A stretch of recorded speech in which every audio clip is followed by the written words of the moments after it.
অঁ গাইজ চাওকচোন, বৰষুণ সদায় কণ্টিনিউ আমাৰ অসমত এইকেইদিন বৰষুণ দি আছে। চাওকচোন কেনেকুৱা বৰষুণ দেখিছেনে?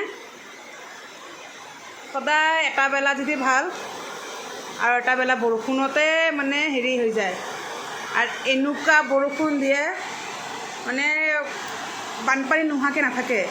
তো গাইজ মই ক'ব বিচাৰিছোঁ, ভগৱান সদায় পানীৰ মানে হেৰি কৰি আছে, বৰষুণ দি আছে।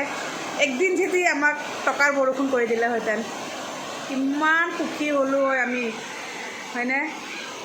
গাইজ কমেণ্ট কৰি এটা ক'বচোন, মই সঁচাৰে মিছা কৈছোঁ, মই কিবা বেয়া কৈছোঁ নেকি গাইজ? এদিন, সদায় নালাগে, এদিন খালি টকাৰ বৰষুণ কৰি দিলে হ'ল।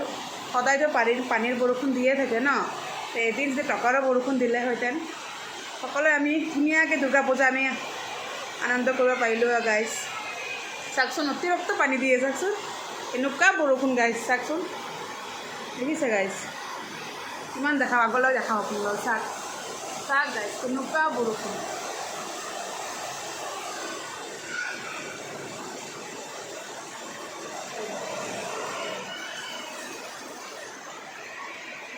গাইজ কমেণ্ট কৰি ক'বচোন, কথাটো মই মানে ভুল কৈছোঁ নেকি? এদিন লাগে আমাৰ অকল টকাৰ বৰষুণ, সদায় ভগৱানে পানীৰে বৰষুণ কৰি থাকে, নহয় জানো গাইজ?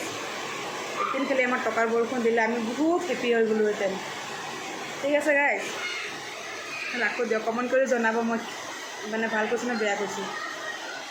বাই গাইজ।